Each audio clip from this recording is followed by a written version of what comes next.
Hey guys, welcome to this video tutorial on how to get your PCB manufactured in Pakistan. Of course, why? First question is, why do you need your PCBs to be manufactured in Pakistan? Because of course China is off because of coronavirus.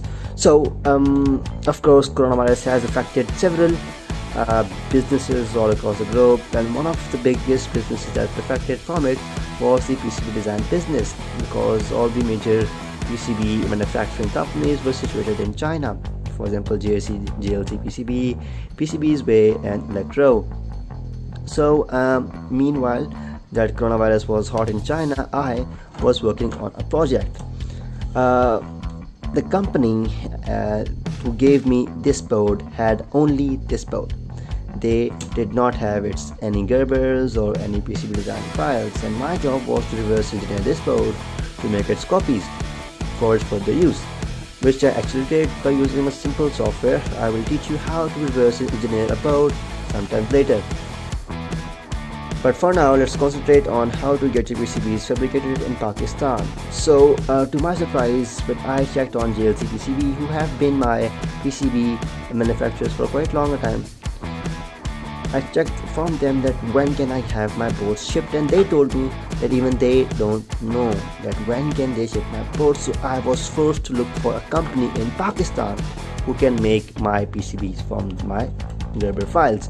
So I landed up learning about NIE, National Institute of Electronics. It's a government-based firm who designs PCBs. Okay, so this is exactly what you will get if you order your PCBs from NIE. Yes, only the boards and this one receipt. How much is the cost? Because from China it's quite cheap, but if you go for it in Pakistan, what is actually the cost of the PCB? So these four boards, actually these three boards, because I ordered these three boards, they cost you around about 5,000 rupees for the first time, and then 3,500 rupees for these three boards. The rates are quite simple to understand. They charge you 20 rupees per square inch of the board for a single sided PCB, as this is, and the remaining of the charges are the one-time service fee and inclusive of some taxes. So if I want to have these boards manufactured in bulk, of course this would cost me a lot less, but right now these three boards cost me around 5,000 rupees. So you might be thinking that I'm saying three boards again and again, and I'm showing you four boards. So where does the fourth board come from? Okay, so I'll just let you know about the fourth board. So which one was that? Not this one, not this one either, not this one. Yeah, here you go. So if you see, this board has a little notch on the top. It was not made properly, so it had a little bit of misfabrication, so they gave me this board as an extra. So I'm going to place it aside for now and focus on these three boards. So first let's compare the cost of the three boards.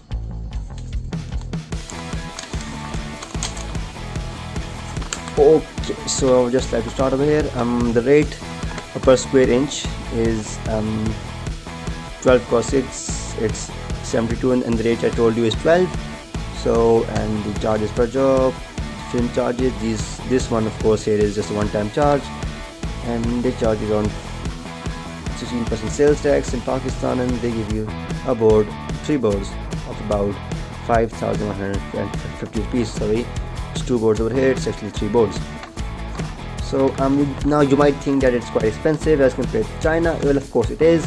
The reason being that Pakistan does not make the raw materials for the PCB fabrication over here.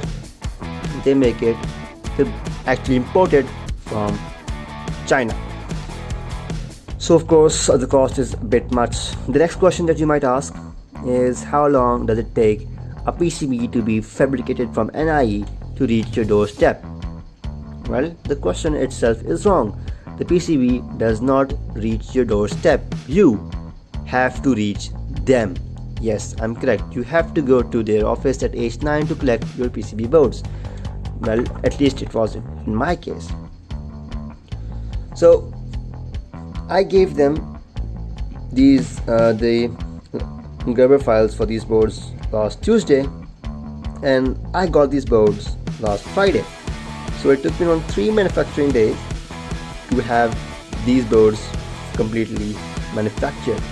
It's quite quick, that we know, and it's quite smooth as well, but a little expensive, but okay, it will work for now.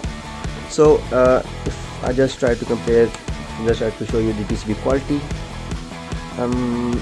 So now first thing first, we should check the quality of the drills. Okay, so if you look at this 40 pin IC over here, you can see, if it focuses, yeah, that the drills are pretty much okay, but there might be a few concern about the positioning of the holes. Not all holes are in the center of the pad, which might be a case. You can see there, right here, these few holes are not in the center. Now if I go to this IC over here, again these few holes are not correctly placed. Of course, they don't actually matter that much. Well, sometimes they do actually matter, but right now I don't know why, but the placement of holes is not up to the mark. Which is, we can see over here as well, the transistor holes are not also aligned properly. But also these holes are pretty small holes of 0.5 mm dia, so I don't blame them. Yeah, it's pretty much okay. Next is the copper quality. I can feel it. The copper quality is actually quite good, and of course the polygon layer inside here is also well placed. Yeah, it's a pretty sleek PCB. And the tin plating over here in the corners, the right side, the top, seems pretty good as well. So it's pretty much okay. I can't say it can match the quality of China, but it's pretty much okay. Yeah, for me, of course, it's not a production ready PCB. It is just a prototype. The facility at NIE is only for prototyping purposes and not for mass production of PCB. So yeah, okay, now if you move on the top towards the silk screen. Okay, so the markings are quite clear. Yeah, you can see over there. And for a single layered PCB like this, the marking on top are pretty much okay. Okay, I can see a few lines missing over here.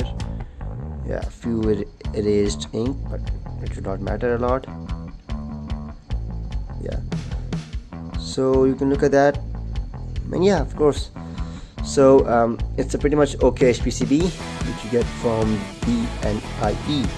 Of course, as I have told you before, I will leave their website linked in description, and also their Google Map and a few contact numbers as well in the description. So if you're a PCB designer and you have got your projects almost done and you want your PCB to be fabricated, but China is taking much more time, you can always go to NIE to have your PCBs fabricated. Now, of course, I have loved how they work. Their service is pretty quick, and the staff there is extremely cooperative. They call you and text you all the time to confirm the details of stuff. One more thing, before you make your Gerber files for the NIE, you might want to just take a look at their capabilities as well. Like, they have to keep a 10 mil clearance between these tracks all the times. So there are a few limitations of the machines being used over here. You surely want to actually have a look at the limitations of PCB production in NIE. So if you've liked this video and if it is of any help to you, please give it a thumbs up and don't forget to subscribe. Thank you.